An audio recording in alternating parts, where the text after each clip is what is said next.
তাহলে এই সেন্টেন্স গুলোকে আমরা কি করব, এগুলোকে ইন্টারোগেটিভ সেন্টেন্সে কনভার্ট করব। এগুলো কোন সেন্টেন্সে আছে, এগুলো সবগুলো অ্যাসার্টিভ সেন্টেন্সে আছে। অ্যাসার্টিভ সেন্টেন্স মানে কি, বর্ণনামূলক বাক্য। কি বাক্য? বর্ণনামূলক বাক্য। এগুলোতে প্রশ্নবোধক বাক্যতে চেঞ্জ করতে হবে। কিভাবে চেঞ্জ করব?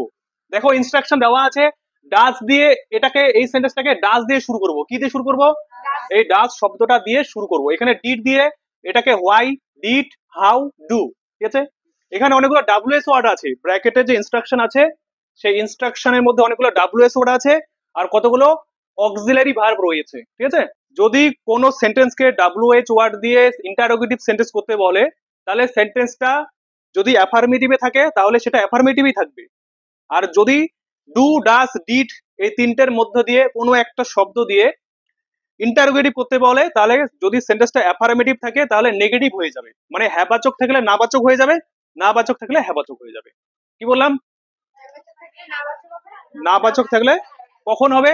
যখন সেন্টেন্সটিকে ডু, ডাস অথবা ডিড এই তিনটে শব্দের মধ্যে যে কোনো একটা দিয়ে শুরু করতে বলে, তখন একমাত্র সেন্টেন্সটি যদি অ্যাফার্মেটিভে থাকে মানে হ্যাবাচকে থাকে তখন সেটা নেগেটিভে হয়ে যাবে, এবং যদি নেগেটিভে থাকে তাহলে সেটা অ্যাফার্মেটিভ হয়ে যাবে। ঠিক আছে, তাহলে দেখো প্রথমটা কি করতে বলেছে, ডাস আছে, ডাব্লিউএস ওয়ার্ড আছে এখানে, তো এটা কিন্তু কোনো ডাব্লিউএস ওয়ার্ড না, সেজন্য আমরা কি করব, এটাকে ইন্টারোগেটিভ সেন্টেন্সে কনভার্ট করব। কিভাবে করব? দেখো ডাস দিয়ে শুরু করতে বলেছি, এই ডাস দিয়ে শুরু করে এই সেন্টেন্সটাকে আমরা ইন্টারোগেটিভ সেন্টেন্স বানাবো, প্রশ্নবোধক বাক্য বানাবো। কিভাবে বানাবো দেখো, তাহলে প্রথমে যেটা দিয়ে শুরু করতে বলবে সেই শব্দটা আগে লিখতে হবে।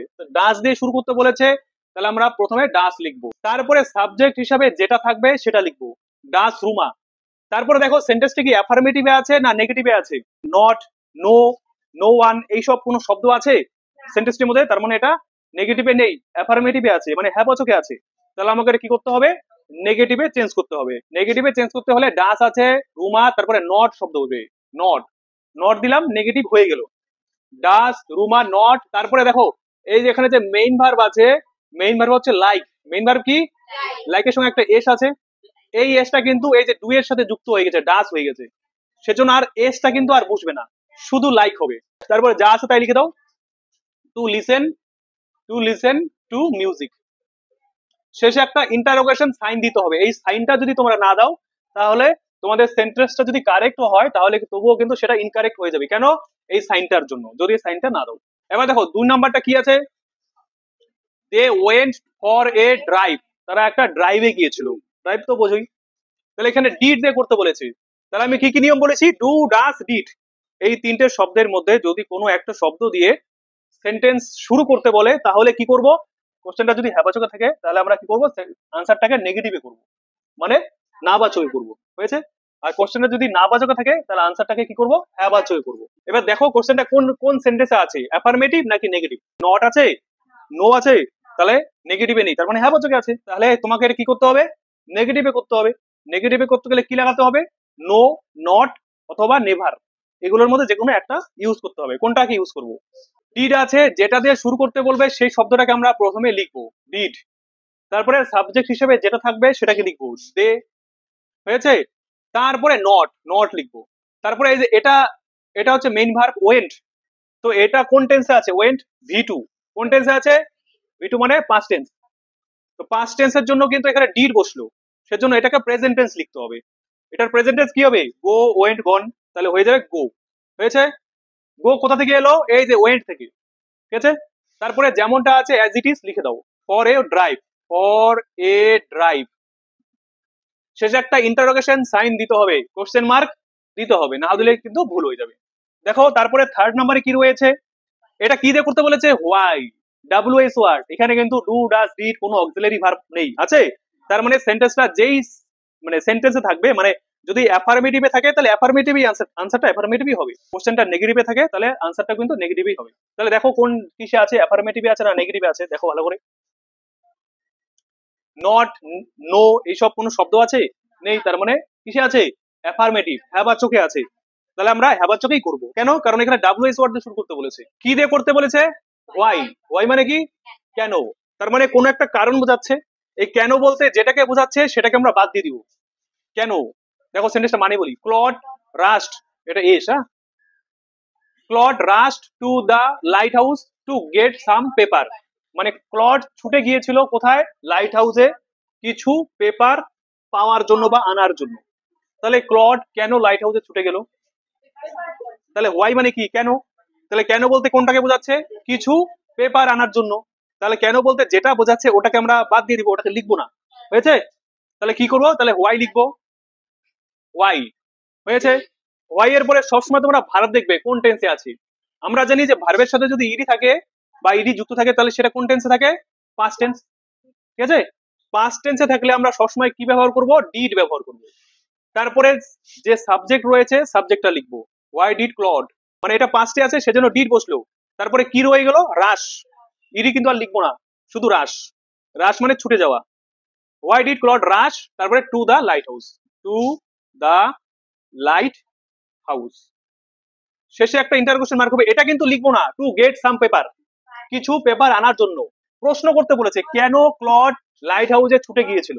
উত্তর হচ্ছে ক্লড লাইট হাউসে ছুটে গিয়েছিল কিছু পেপার আনার জন্য। তাহলে এটা ওয়াই বলতে যেটাকে বোঝাচ্ছে সেটা বাদ যাবে, সেটা লিখবো না। শি নোটিসড দা ইনসিডেন্ট মানে কি? সে লক্ষ্য করলো ঘটনাটি। কি দিয়ে করতে বলেছে? ডিড দিয়ে করতে বলেছে। যদি হ্যাবাচকে থাকে তাহলে নাবাচকে করতে হবে, আর নাবাচক থাকলে হ্যাবাচকে করবো। তাহলে সেন্টেন্সটা কি নাবাচকে আছে? হ্যাবাচকে আছে, তাহলে আমরা নেগেটিভে করবো, নাবাচকে করবো। এখানে যে ভার্বটা আছে সেটা কোন টেন্সে আছে? ইডি আছে, হ্যাঁ ইডি থাকলে পাস্ট টেন্স। হয়েছে? তো পাস্ট টেন্সে থাকলে আমরা কি বসাবো? ডিড বসাবো। আর যদি প্রেজেন্ট টেন্সে থাকে তাহলে ডু বসাবো, না হলে ডাজ বসাবো। হয়েছে? দেখো, তাহলে আমরা প্রথমে কি লিখবো? যেটা দিয়ে শুরু করতে বলেছে সেটাকে আগে লিখবো, তাহলে ডিড আছে আগে ডিড লিখবো। যেটা দিয়ে শুরু করতে বলেছে সেটা আগে লিখলাম, ডিড। হয়েছে? তারপরে কি লিখবো? সাবজেক্ট। সাবজেক্ট হিসেবে যেটা আছে সেটা লিখবো। তাহলে প্রথমে আমরা ডিড লিখলাম, তারপরে সাবজেক্ট হিসেবে সি আছে তাহলে সি লিখলাম। তারপরে কি করব? নট লিখবো, নেগেটিভ। ঠিক আছে? ডিড সি নট, তারপরে কি লিখবো রে? ভার্ব লিখবো। ভার্ব কোনটা আছে? নোটিসড আছে। তো তাহলে কি লিখবো? আমরা লিখবো কি? নোটিস লিখবো। হ্যাঁ, ইডি হবে না, মানে ইটা হবে শুধু, ডি হবে না। N O T I C E, notice, এটা হচ্ছে মেইন ভার্ব। হয়েছে? ডিড সি নট নোটিস, তারপরে দা ইনসিডেন্ট আছে, দা ইনসিডেন্ট, ইনসিডেন্ট। শেষে একটা ইন্টারোগেশন মার্ক হবে, এরকম কোশ্চেন মার্ক দিতে হবে। তারপরে দেখো, এটা দেখো, she goes to school by bus মানে কি? কে পারবে? সে বাসে করে স্কুলে যায়। কি দিয়ে করতে বলেছে? হাউ। হাউ মানে কিভাবে, তাহলে সে কিভাবে স্কুলে যায়, এটাকে ইংলিশে লিখবো। সে কিভাবে স্কুলে যায়, এটাকে ইংলিশ লিখলে হয়ে যাবে। হাউ দিয়ে লিখতে বলেছে তাহলে আগে হাউ লিখবো। হয়েছে? তারপরে সোজা চলে যাবে ভার্ব। ভার্ব হিসেবে কি রয়েছে? গোস। তাই তো? মেইন ভার্ব কি? গো। গো এর সাথে ইএস আছে, মানে কোন টেন্সে আছে? কোন ভার্বের সাথে এস অথবা ইএস যুক্ত থাকলে সেই ভার্বটা কোন টেন্সে থাকে? সিম্পল প্রেজেন্ট, প্রেজেন্ট টেন্সে। আমি বলেছি যদি ভার্বটা প্রেজেন্ট টেন্সে থাকে তাহলে কি বসাই? অক্সিলারি ভার্ব হিসেবে কি বসাই? ডু, না হলে ডাস। তাহলে এখানে ডু বসবে নাকি ডা বসবে? ভার্বের সাথে ইএস আছে, ইএস, তার মানে ডু এর সাথেও ইএস হবে। তাহলে হাউ ডাস, তারপরে সাবজেক্ট লেখো, সাবজেক্ট শি আছে, তারপরে শি, হাউ ডাস শি। হ্যাঁ, তারপরে যে গো আছে, গোটা লিখবো। ইএস তো এখানে চলে এলো, তো ডু এর সাথে ইএস চলে এলো, তাহলে গো, তারপরে টু স্কুল, টু স্কুল। হয়েছে? শেষে একটা ইন্টারোগেশন মার্ক হবে। এটা কিন্তু লিখবো না, বাই বাস। দেখো এখানে হাউ মানে কিভাবে, কিভাবে বলতে এই বাসে করে, তাহলে কিভাবে বলতে যেটা বোঝাচ্ছে সেটা বাদ যাবে, সেটাকে লিখবো না। হয়েছে? তাহলে এটা লিখলাম না। দেখো এটার মানে কি? Last number, last. I go, এখানে ভার্বের সাথে ইএস আছে না, তার মানে কি বসবে? অক্সিলারি ভার্ব হিসেবে কি বসবে? আগে যেরকম অক্সিলারি ভার্ব হিসেবে ডাস বসলো, এবার হ্যাঁ ডু বসবে। ঠিক বলেছে। I go to school on foot, মানে আমি পায়ে হেঁটে স্কুলে যাই। অন ফুট মানে পায়ে হেঁটে, আমি পায়ে হেঁটে স্কুলে যাই। তাহলে এটা ডু, ডু দিয়ে করতে বলেছে। তার মানে কি দিয়ে করবো? সেন্টেন্সটা অ্যাফার্মেটিভে আছে কি নেগেটিভে আছে? সেন্টেন্সটা অ্যাফার্মেটিভে আছে না নেগেটিভে আছে? অ্যাফার্মেটিভ। অ্যাফার্মেটিভ মানে হ্যাবাচক। নট আছে বাক্যটার মধ্যে, নট নো আছে, তাহলে নট নো না থাকলে সেটা অ্যাফার্মেটিভে থাকে। কোন সেন্টেন্সে আছে? অ্যাফার্মেটিভ মানে হ্যাবাচক বাক্য। এটাকে কিসে করব? নেগেটিভে করব। কেন করব? কারণ এখানে অক্সিলারি ভার্ব আছে। অক্সিলারি ভার্ব কোনগুলো? Do, does, did. এই তিনটার মধ্যে যদি কোনো একটা দিয়ে সেন্টেন্সটাকে শুরু করতে বলে তাহলে কোশ্চেনটা যেই সেন্টেন্সে থাকবে তার উল্টোটা আমরা লিখবো, মানে হ্যাবাচকে থাকলে নাবাচকে লিখবো, নাবাচকে থাকলে হ্যাবাচকে লিখবো। তাহলে আমরা প্রথমে কি করব? ডু আছে, ডু দিয়ে শুরু করব, ডু। তারপরে আই আছে, আই, তারপরে নট। হয়েছে? ডু আই নট, তারপরে মেইন ভার্ব যেটা আছে সেটাই বসবে, go. Do I not go, I always capital হয়, I always capital. Do I not go to school, to school, হয়েছে? Do I not go to school? On foot, on foot, আমি কি পায়ে হেঁটে স্কুলে যাই না? হয়েছে? কি বোঝা গেল? এরকম আরো প্র্যাকটিস করলে আরো ক্লিয়ার হবে। হয়েছে?